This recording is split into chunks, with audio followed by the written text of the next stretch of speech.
really some of the risk factors and warning signs of problematic gambling and understand the impact that gambling might have on loved ones.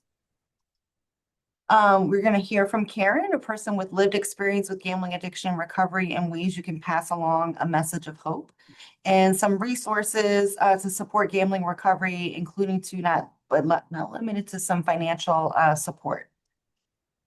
So our mission here at the Maryland Center of Excellence on Problem Gambling is to promote healthy and informed choices. So if people are going to choose to gamble, we want them to do so with money that they can afford to lose, with time that they're willing to manage, and make informed choices. Some of our initiatives and resources, the way we kind of promote that mission is through public awareness. March is Problem Gambling Awareness Month, so it's coming up. So you might see a lot more advertising during that time. We also have a prevention manager who works with the youth, elderly, and everyone in between to prevent harms related to gambling. We also have a government relations manager who keeps our pulse on public policy as it relates to gambling in Maryland. We are seeing some new gambling legislation coming out this session, and so we're taking steps to speak out against some of those expansions. We also have a research department that does our prevalence study every couple of years. We also offer free clinical training with CEUs throughout the year that culminate with our annual conference in June, which is held at Turf Valley for any of those of you in Maryland. We also have over 100 providers that offer no-cost treatment in Maryland through our Problem Gambling Fund. And Karen is one of our peers, but we have a peer department that works with help seekers, being often warm transferred for maybe the helpline 1-800-GAMBLER, doing presentations in the community, and making those connections. So just, if you don't remember anything, just remember 1-800-GAMBLER. That's the best way to get in touch. So let's dive in. What are we talking about when we're talking about gambling? Well, the definition is really when a person is betting or risking something of value on a chance outcome that is out of their control or influence, with the understanding that they will either gain increased value or lose that original value based on that specific outcome. So really wordy, but all that to say that you're risking something of value on an unknown outcome. Some of those key elements of gambling are that consideration, right? We're considering the amount that we want to wager. There is a risk involved, that unknown outcome, and often a prize that might be available at the end. So types of gambling, what might first come to mind? I usually let people kind of chime in on that, but bingo, lottery tickets, scratch-offs, slot machines or video lottery terminals or electronic gaming machines. We have horse racing here in Maryland.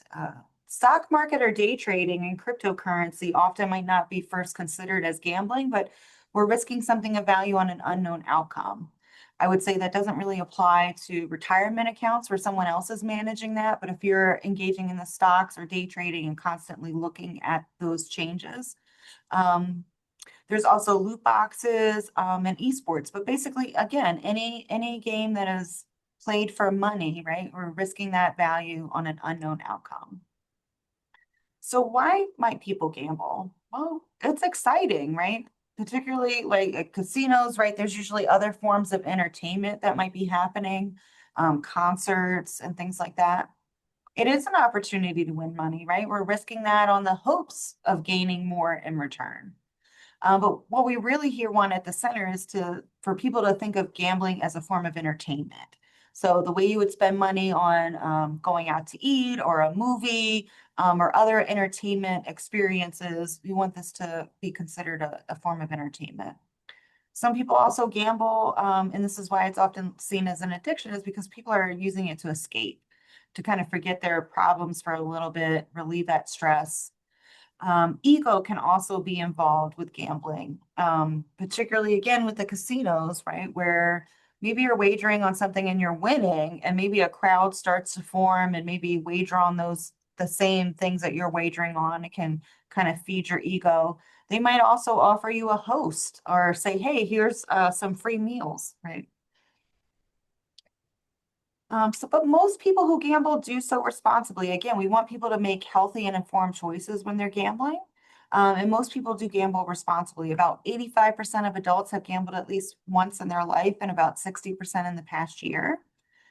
We do see increased harms might be happening with our college age students. And those with the alcohol use disorder are at greater risk of developing gambling disorder. So prevention and treatment is really imperative to reduce these harms. But it looks like so about 1% of the population in the whole United States meets the criteria for a severe gambling problem. But when you look at prevalence studies like here in Maryland, you see a higher percentage. For instance, our past prevalence study indicated about 5.7% of Marylanders are experiencing gambling harms or maybe gambling disorder. National also reports that about 2 to 3% are meeting one or more of the criteria, maybe subclinically. And then gambling can affect other people in the immediate circle, about 7 to 10 people. So that includes family members, employees, employers, those people closest in our life. And then also with the risk of, well, as sports betting has expanded since 2018, it's kind of popped up. I think it's in about 39 states now, including Washington, D.C. National Council on Problem Gambling noticed a significant increase in helpline calls. Just between 21 and 22, there was a 45% increase. I recently saw something from Ohio, actually, that saw a 314% increase in calls since they're sports betting. So, the expansion, the access increases that risk. So it's good to know the legal ages of the forms of gambling in your state. Here in Maryland, casino, sports betting, esports are 21. Lottery, horse betting, and fantasy sports is 18. We have several bingo halls here, primarily in Southern Maryland. Some of them offer sports betting, so that's why some of them have the age restriction of 21. So who's at risk? Who might be more likely to experience harms? Men. Men are just more likely to be risk takers. But we see a increase in women experiencing problems related to gambling, particularly with this expansion of sports betting, right? Nobody has to really leave. We can kind of do it in private. Having earlier a big win, a lot of times our peers will say that a win is oftentimes the most devastating or harmful thing that could happen. If you're gambling before the legal age, right? If we use drugs or alcohol, right, when we're, before 25, right, our brain is still developing. So the same is true for gambling. We don't want to be engaging in gambling activities before the legal age. Having a lower socioeconomic status, adverse childhood events or traumas, a family history of gambling disorder or maybe other behavioral health disorders, having a mistaken belief about the odds, I'm the one in the million. I'm going to be the one that beats the house, right? That's a mistaken belief.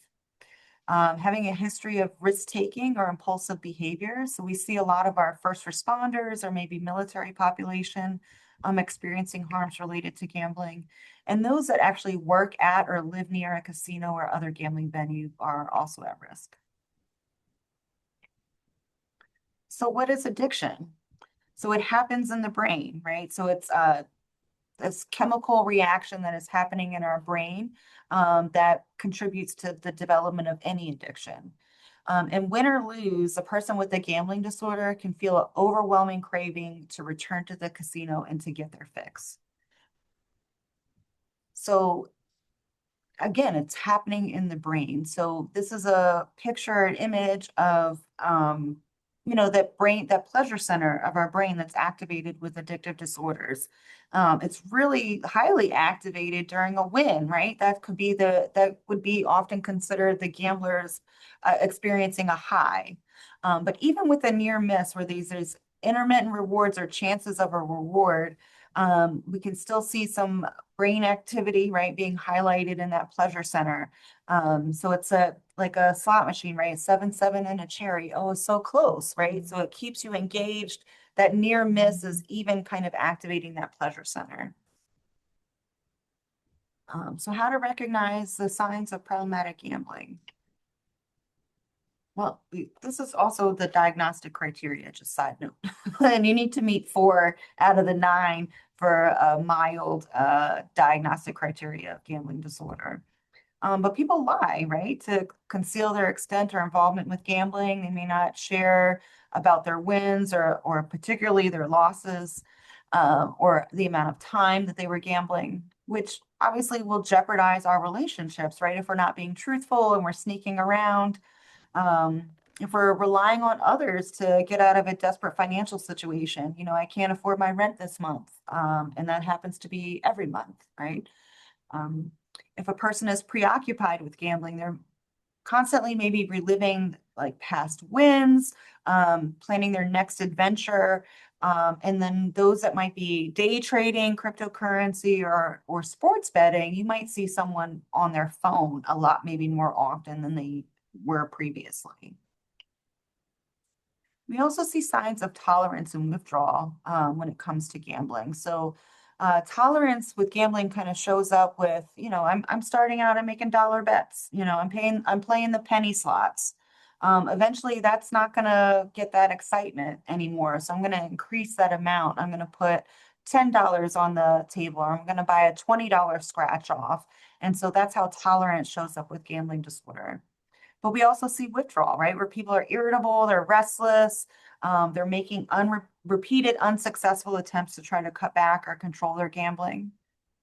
We also see, again, gambling to escape, right? When they're feeling distressed, guilty, anxious, or depressed, people might gamble to kind of relieve those feelings. And then also unique to gambling disorder is trying to chase losses. They're trying to get even, trying to win the money back that they've lost. So there's a lot of similarities, right? Which is why it was reclassified as a substance-related and addictive disorder. So gambling disorder is an addiction. Um, there's preoccupation, right? Loss of control, tolerance and withdrawal. Um, we might see some changes to our physical, right? We're maybe not going to the doctor as regularly as we used to. Lying to conceal behavior.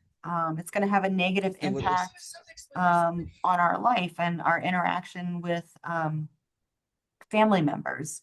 And then there's also 12-step self-help support groups. So there is Gamblers Anonymous. But that's one of the major differences is that there's less resources available. So there are, in Maryland here, there are 16 in-person Gamblers Anonymous meetings. But with the blessing of COVID, right, we have expanded that to so many virtual options that you can actually attend a GA meeting 24/7 anywhere in the world. Another difference is a lot more fantasies of success. Persons with a gambling disorder, are under the impression that they're going to turn that $20 into their mortgage payment. It's a lot easier to hide, right? There's no drug or alcohol test that can determine, hey, have you been gambling? Did you have a relapse? So there's no ingestion required, right? So there's no risk of overdose. So that it just means that it's more harmful. That as long as a person with a gambling disorder has access to money, they can continue to incur harm to themselves, their family members, their loved ones. So there's a lot more powerful sense of shame and guilt because it's not a money problem, but it does become a problem with money. There's a lot more family anger around that and maybe more denial and defenses, right? Because it is a lot easier to hide. It literally lives in your pocket, like in your wallet, right? To find out if someone is gambling. There's also a lot less public acceptance and awareness that gambling is an addictive disorder, and that it should be destigmatized like other substance use disorders. So when does it become problematic? Right? Like all that, right? To say when we might see someone being secretive about their behavior, maybe they're defensive when we're asking them where they've been or where the money's gone. They might be more isolated. You might find items missing, right? Some valuables because they needed that money to try to win back those losses. Or they're looking for financial bailouts to relieve those financial problems caused by gambling.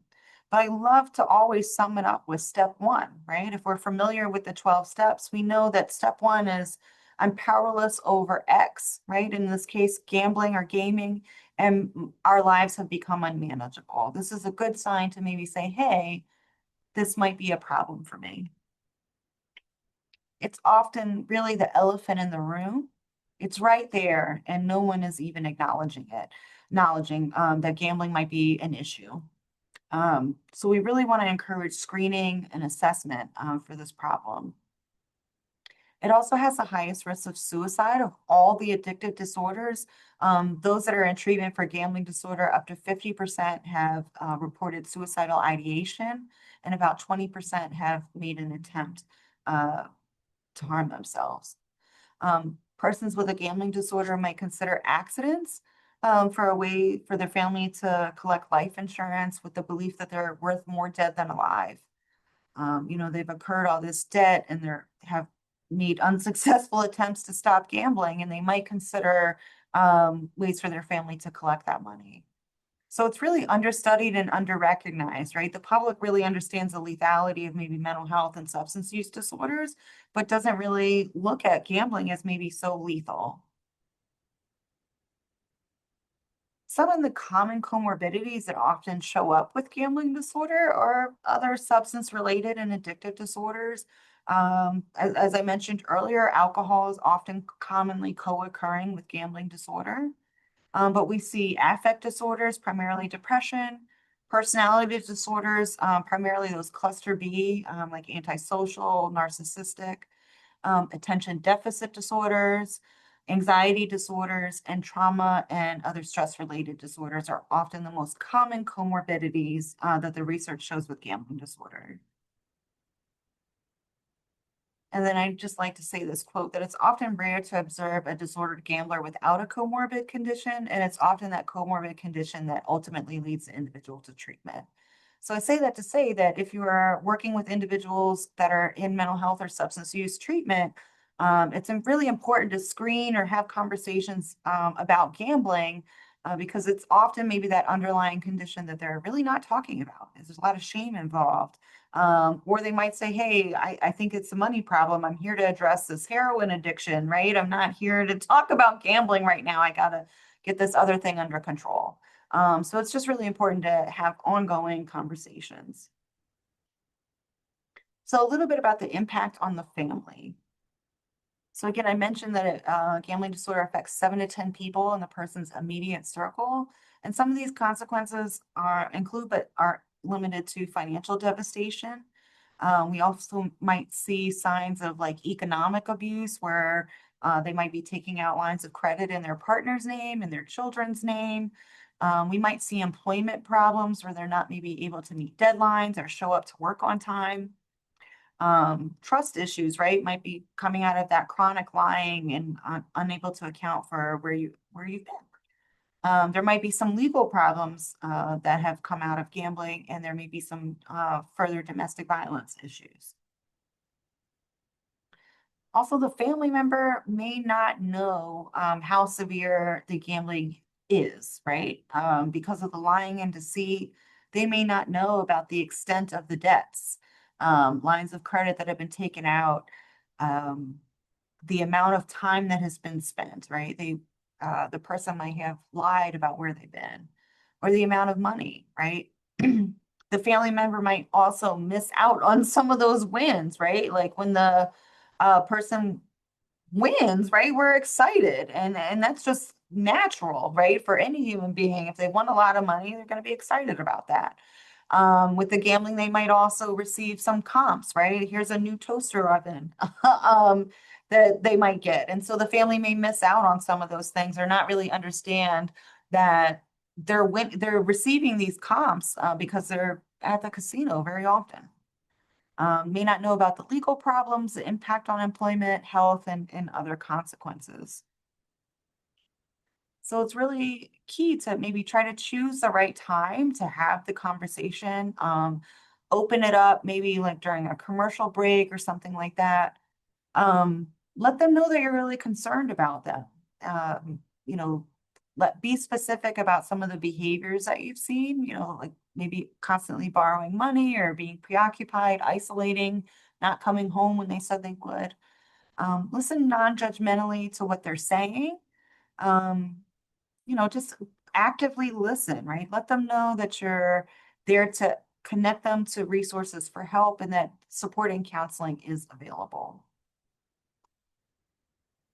Some of the screening tools, there's several evidence-based screening tools, right? So we're not just going to ask people, do you gamble? But we're going to ask them specific evidence-based questions. There's also self-help assessments. Yes, I put our Help Seeker website on there, and then also Gamblers Anonymous has 20 questions as a self-assessment. So the brief biosocial gambling screen is really 3 questions, and it's asking them if they've been restless or anxious, trying to cut down. Have they lied to friends or family to try to keep them from knowing?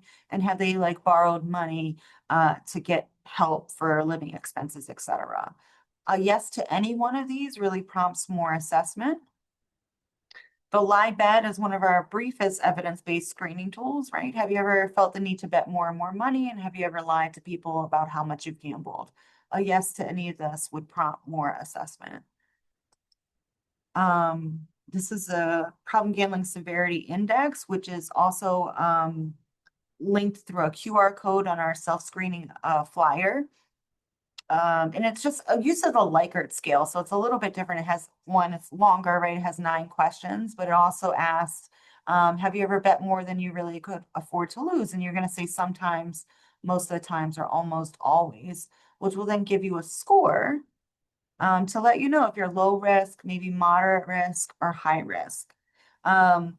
I would say any of these scores, right? We want to talk to someone about their gambling behaviors, remind them of ways to keep gambling safe and gamble maybe more responsibly. And if they're maybe more at high risk, let them know some ways that maybe they could get some help. So ways to reduce harms related to gambling. You might see those signs, especially here in the Maryland lottery, says play responsibly. So what does that mean? It means don't borrow money to gamble. Don't use money that you cannot afford to lose, such as that is for food or housing. Make sure you know the game, right? The house always wins. So know those odds and understand that the house has the edge. So you're going to expect to lose, right? You might hope to win, but expect to lose, that you're playing to have a good time, that gambling should be a form of entertainment. It's a good idea to maybe team up with a friend to help you stick with your plan. So you're not going over your spending limit and staying within maybe a time limit that you've set for yourself. And what do you plan to do if you win? What do you plan to do if you lose, right? So you plan to be there for 2 hours, you have a set amount of money and you lost it within 20 minutes. Are we going, we staying, what are we doing? And if you win, it's at 2 hours and it's time to go, but you're up. Are you able to walk away? Maybe set a timer on your phone, but have this plan in place. Again, treat gambling as a form of entertainment and not a way to make money. Again, the house has the edge. Take a break when it's no longer fun. Maybe you find yourself on a quote unquote losing streak. It's time to take a break. And then what's often not shared is in these sports betting apps, there's also ways to set limits. So maybe even before you make your first wager on a sports betting app, set these limits in advance, right? So you're kind of already setting up a block for yourself. So you can set a deposit limit, a loss limit, and wager limits. And that can be daily, weekly, or monthly. And now if that wasn't too fast, are there any questions real quick here? No Not question. seeing any in the chat so far. Oh, I see someone asked about raffles. That was one you were talking about earlier, just to say, is that actually gambling? Yeah. And well, I'll share one of our peers here, right? Gamblers Anonymous says any betting or wagering for money or not is considered gambling. So maybe someone in gambling recovery may not wager or engage in raffles. But sometimes, right, you don't have to put money up front, right? Sometimes they're just giving away the ticket and here you have the opportunity for a prize. But if you are having to pay for the raffle, that would definitely be considered gambling. And I'll pass it on to you. Good afternoon, everyone. Thank you for joining us. What a nice crowd. Alex, thanks for setting this up for us. So I'm the Western Maryland Peer Support Specialist. I cover Allegheny, Garrett, Frederick, Montgomery, Carroll County, and Washington County. I think I said Carroll County twice. I'm a certified peer recovery support specialist and a registered peer supervisor, which means I can help folks get their hours in that are required by the Maryland Addiction and Behavioral Health Professional Certification Board, which does all the peer certifications. And so I extended my knowledge just a little bit further to be able to help other people. Next slide, please. So, briefly, I'm going to share about my gambling addiction. I gambled for 30 years, and the first 20 years I kept it safe and fun, and I stayed within my limits that I set. At year 20, for that next decade, I went on a frenzy and I was out of control. Several reasons why people might fall into gambling addiction and cross that invisible line um, depends on a person's personal harms that are happening within the family. I had two family members affected by opioid use disorder, and so I was constantly worrying about them. And then it was in my environment. I worked in the restaurant, so I was selling the products, the gambling products, whether it was Keno, pull tabs, scratch offs, etc. And it was just a big vicious cycle with me. All of the things that Kristen mentioned in the stats are exactly what I was. I was chasing my losses. I would get angry with myself and promise myself that I would never gamble again. And then a couple days later, I would learn how to forgive myself, and then I would go right back out. And so this vicious cycle continued for that last decade. Another reason why someone might slip over that invisible line is the worst thing that can happen to a person that's already at high risk for gambling addiction is I won. I won two jackpots within 2 months of each other. Nothing to write home about, but that sent me on my frenzy. And unfortunately, I became a person that I didn't like and I didn't recognize. However, I was having fun, I thought, and it just took me down a path that I never expected to go to. And as problem gamblers, we just like any other addiction, I say addiction is addiction is addiction, lying, stealing, cheating, manipulating, becoming recluse. And unfortunately, most of those had become my personality. I was not a person that you could count on. I had people who um, unfriended me. I had people who I lost jobs because of gambling because I wouldn't show up. If I was sitting at a slot machine, which was my particular game that I enjoyed, um, if I didn't want to leave, I wasn't going to leave, and that was my selfishness that my addiction had taken over. Um, and I always say there's a mess in my message, but I'm very grateful to be able to work with the center, with the other peers, to be able to share my story and to be able to help people with our free resources and services. All of our services are free, and 99% of our external resources are free as well. By the time a problem gambler gets to us, usually the finances are in dire straits. Um, Myself, I am working on my recovery one day at a time. And um, honestly, if I if I were to say that if I was still gambling, I can't imagine where I would be first. That's what I want to say. And then being able to help other folks. They don't know it, but as a peer, they help me just as much. They give me hope and they give me strength. And to have somebody text or call me and say, hey, I haven't gambled in a week, or hey, I'm 90 days gamble free, or I'm coming up on my 1 year anniversary. What a great feeling and how rewarding. Um, this job also holds me accountable for my own recovery, and to be able to be trusted again and be able to be the person that I used to be prior to my gambling addiction, very responsible and very helpful for other people, where my addiction just took me into a selfishness that I'd never ever would have thought that I would be there. And as I said, for that decade, I did recognize that there was issues, but I guess through addiction, I just didn't care anymore. The traumas that were going on in the household, I'm not blaming my addiction on my family members' addiction, but I had a lot of trauma with the opioid use disorder, especially when my son started using. And so, blessed to say today, all of us are in recovery and we all work together to support one another. And everybody here is not a paid peer like myself, but they're all willing to help the next person, giving them a hand up. Recovery through Gamblers Anonymous has been so helpful to me. We we meet, as Kristen said, the DMV, meaning District Maryland, Virginia, local group has just been a true blessing for so many people. And COVID drew us into, even though it's bittersweet, it did give us the drive to be able to have meetings online, on the phone. We have specific meetings for women preferred. We have specific meetings for the young and strong.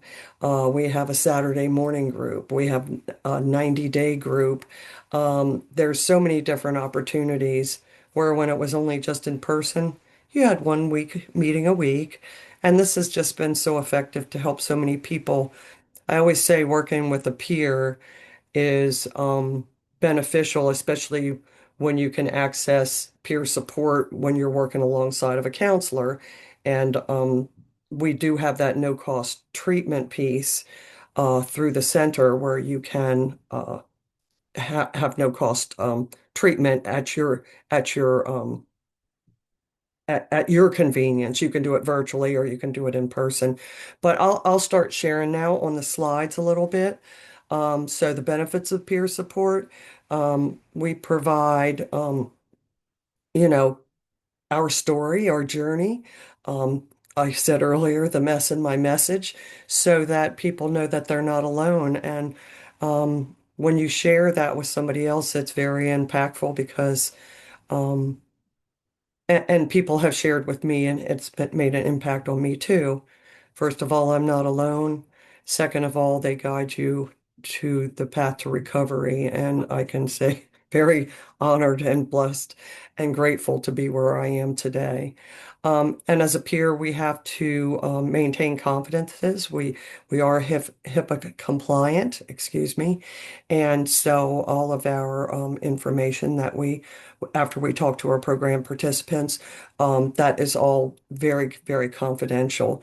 Um, and we are 24/7 most of the time. The peers are available, and if not, they can call 1-800-GAMBLER, and there's access to support there as well. And we connect people to different types of support groups, such as 12-step groups. Smart Recovery and Celebrate Recovery are a few that we offer to people to give them the support. I always tell people, there's so much love and strength out here for other people to want to help you. I always suggest working with a peer, seeing a counselor, and finding a support group that works for you. I don't ever tell anybody how to recover. I just tell people, let's work together to find your path. Like nobody could tell me how to recover either, right? So, and we're judgment free. We have understanding and compassion and meet people where they're at, with their readiness for recovery. And I don't tell people, hey, you have to have abstinence on gambling.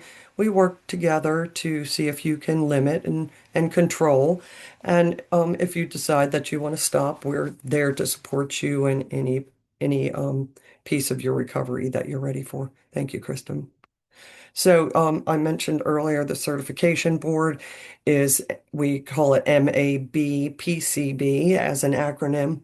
Um, a person who is going to become a peer specialist has to be in long-term recovery. To get certified, you must be free from uh, gambling, substance use, and or mental health for a period of 2 years or more. And to be a peer, um, you have to get certified, you have to be in recovery 2 years, but there are places that will hire peers that aren't certified and they will say, hey, will you work towards your certification? And that way they're already ready to take their exam and already have some time under their belt with some lived experience in their positions. And of course, the information is there to connect with MABPCB. So the different types of certifications are a family peer support specialist, and integrated forensic peer is someone who may be involved with the judicial system. And we actually in Maryland have peers that have gotten their certified status while they were currently incarcerated. And so their peers to the people that are they're incarcerated with, which I just think is amazing. What a great tool to be able to hand them. And then when they um, go into reentry back into society, they have a job already, right? And it's just so exciting to see people be able to have people who have had addictions um, don't always aren't always clear of criminal records, right? And so to have that opportunity to be able to know that you got a job when you get out, because sometimes when you do have a criminal record, you think, I'm never going to get a job. When you're up here, there's several opportunities for you to have a job. And then the certified clinical supervisor, certified chemical dependency counselor, registered peer supervisor, which is what I am as well. It doesn't mean I'm a supervisor. It just means that I can uh, talk to work with people because it's a required part of the process of becoming a certified peer. You have to have 25 hours of registered peer supervision. And so I became that probably about 4 or 5 years ago. And then co-occurring disorders professionals and certified criminal justice professionals. So lots of different certifications that you can get in the state of Maryland. So we'll go over some tools and some resources.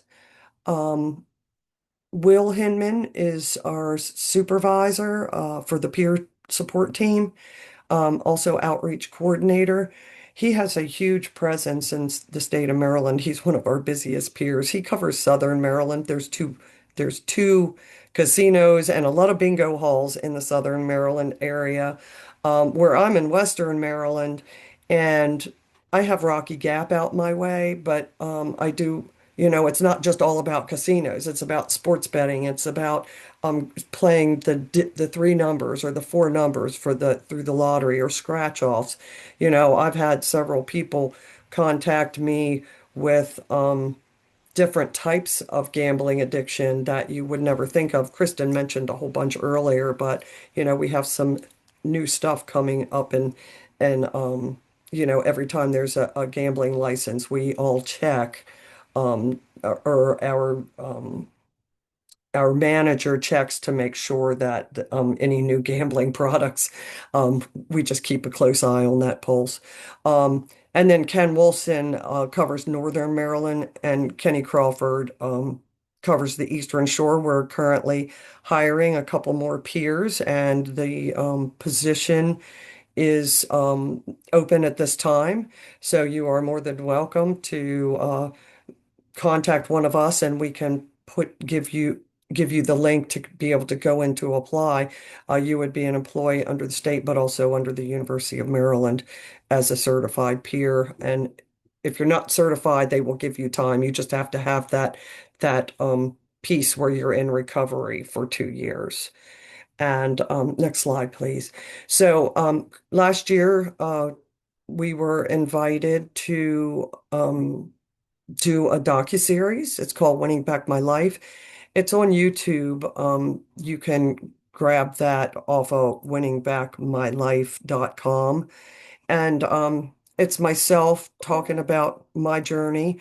And as you can see in my picture, I went on a frenzy for a decade. That's, m my story in a nutshell. It really, winning those two jackpots that I won, really took me over that invisible line. Jim, whose picture is below me, he's one of our past peers, and he retired last August, and him and I did this together. He's family man, a police officer, and he attempted to commit a crime to cover his gambling losses.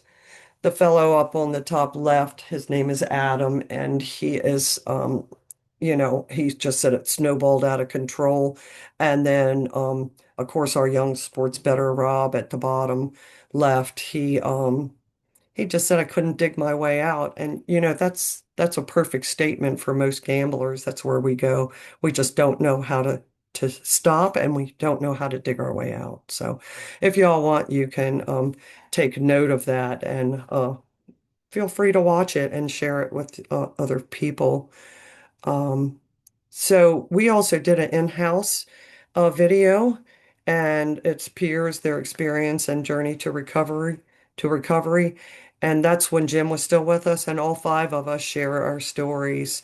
And it's very, very interesting to be able to hear. Um, I'm going to share this a little early rather than wait for the slide, but this is Will Hinman. He's our supervisor, and he was actually on the verge of suicide, him and Jim both. And I can say this in public because it's part of their journey and it's part of their story. And we all share each other's stories when we think it'll be impactful and help the next person. But they're so grateful and to be in a position where they're at because of the devastation that they had gone through during their active addiction to gambling. So again, that's another YouTube video that you can watch. So I mentioned earlier we have no cost treatment. If you or a family member is struggling with the harms of problem gambling or gambling addiction, you can get help, counseling sessions at no cost, regardless of insurance or the ability to pay. There is no fee, and that's unlimited. You can go online to find a counselor, or you can contact a peer and they will connect you and send a referral out for you to get an appointment. And just to let you know, maybe this is a no-brainer, but they're going to say, hey, primary gambling addiction services are needed, but they're going to look at your underlying problems as well. And this goes for families as well. Next slide, please. Uh, the family members can go through the Maryland Coalition of Families or through the Parents Place and get no-cost treatment as well. So the Voluntary Exclusion Program is a program through the Maryland Lottery, where people can ban themselves from casinos, the playing the Maryland Lottery, bingo halls, and sports betting and fantasy sports as well. And so basically, when I explain this to somebody, I tell them to make sure that they are absolutely ready to ban themselves because we have over 200 violators a year, and those violators get a trespassing citation, excuse me, a trespassing citation, and we've had a few that kept violating and actually went to jail. And so I always tell people make sure that you're ready to stop gambling because when you're banning yourself in the state of Maryland, any casino or any gambling venue that's attached here that's out of state, you can't go there either. So we've had people that went to Vegas and they went into a Caesars. Well, Caesars is the Horseshoe in Baltimore, partners with that. So you can't do that. So, anyways, you have to have yourself removed by filling out and working with the counselor on this workbook, and then the lottery decides and makes the final decision about removal. We've had a few people that have not been approved to get off, depending on the violations. There was a couple other situations. Kristen, did you want to say something else? Okay, very good. Next slide, please. So noticed how many people we have that put in the chat that are from other states. So we also included voluntary exclusion programs. We have one in Virginia. Hold on a second. I'm going to answer these other questions in the chat, but someone just asked, can a perfect person reverse self-exclusion? And so the second bullet here says, yes, that those seeking, they have to be on the list for, and here in Maryland, a minimum of 2 years. And then they can request removal from the lottery. Here in the lottery, we partner with them to have a free counseling session, but the Lottery and Gaming Control Commission makes a final decision about if they can come off that list. And there's also one is their services for younger than 18. And I don't think that under 18 can self-exclude, can they, Kristen? No, because they're not of legal age to gamble, but they can go to no-cost treatment. Okay, very good. Thank you, Kristen. So, voluntary exclusion programs in other states, Pennsylvania, West Virginia, Delaware, and Virginia.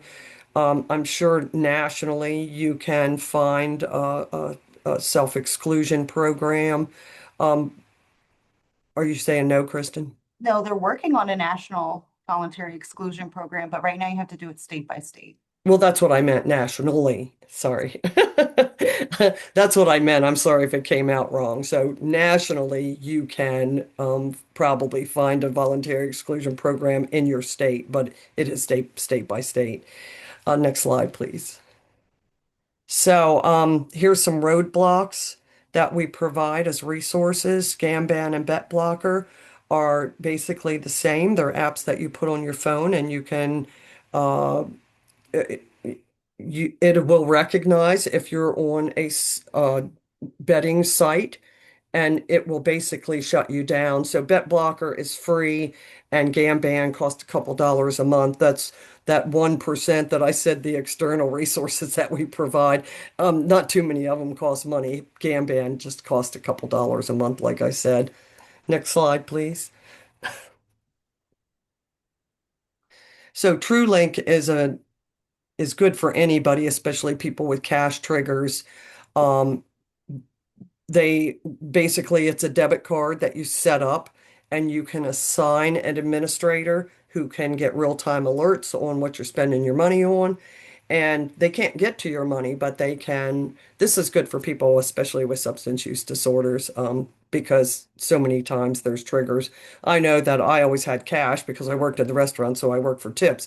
So this wouldn't have been real good for me. But you can block online and over the phone purchases.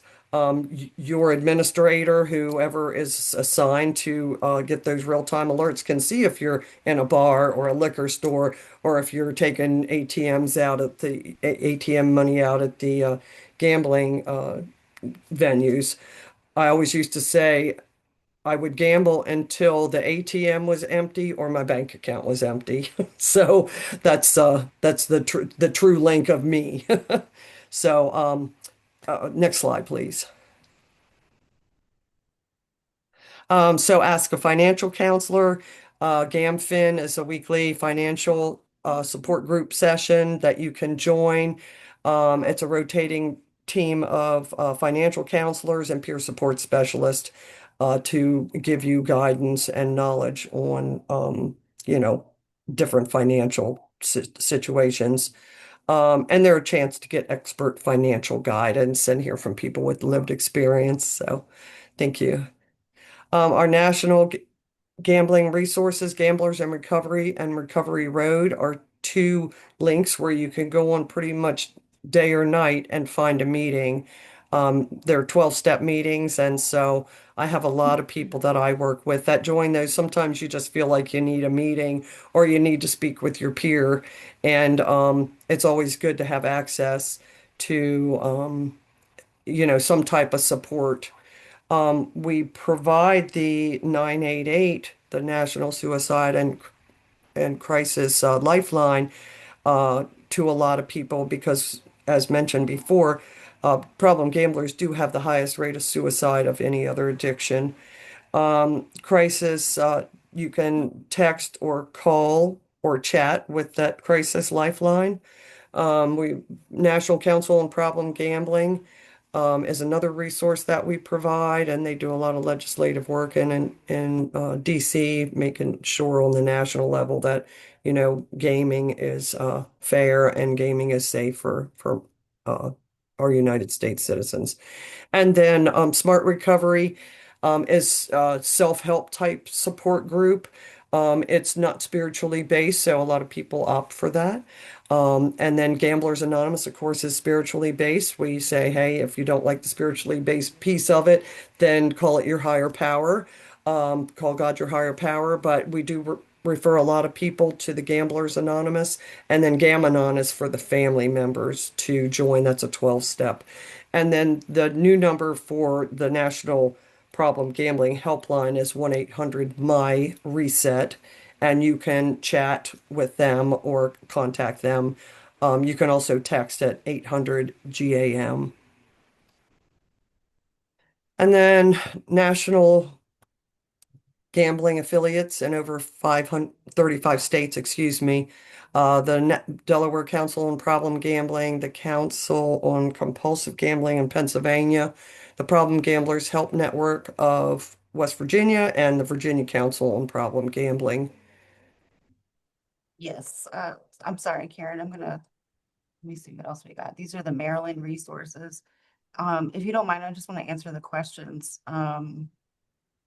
And I'll leave these up here. Cash Campaign of Maryland, I will say, is amazing as a financial resource. They do help people do their taxes if they make 70,000 or below. Is that right? Or 75? 69,000. Oh, okay, yeah, Mhm. which is considered low income for them. I will give Alex a PDF copy of the slide so that way everybody has a copy. Celebrate Recovery is is also, yes, a support group. We just didn't include that on here. Not a lot of space. So I just wanted to answer the question about bonus packs or gotchas. Is there any research for support for this?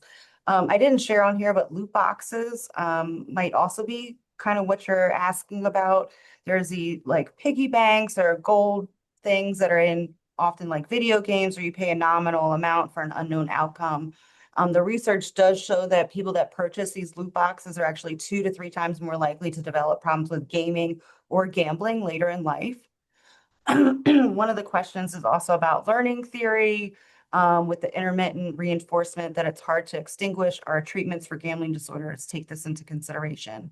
I will say I'm not too familiar with learning theory treatment interventions, but I will say that most of the research shows that cognitive behavior therapy or motivational interviewing is what's often most effective with gambling disorder. But I always tell providers that use the treatment that you jive with most and that your client jives with most, right? Not everybody's going to do well with CBT. So use a treatment model that works best for you and your client, and you're going to both succeed, right? It's all about that therapeutic relationship. Again, anyone can access no-cost treatment in Maryland, and it's free for anyone's. And I will also say just, yeah, therapy, right? Yeah, go to therapy. And then the one last question was about Talking to children. yeah, prevention perspective. What key points or messages do you find most effective when talking with children about gambling and potential risk as they get older? So prevention, right? We want to kind of treat it the same way that we might do substance use and alcohol use disorder prevention, right? It's not legal. They're not of legal age.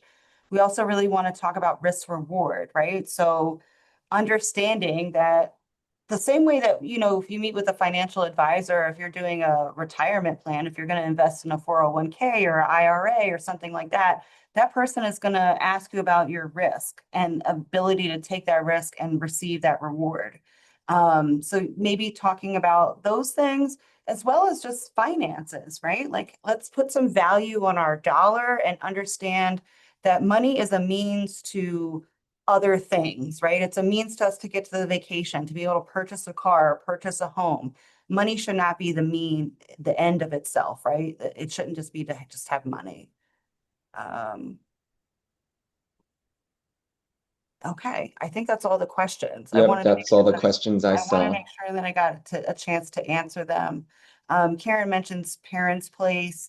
Maryland Council is our national affiliate for gambling.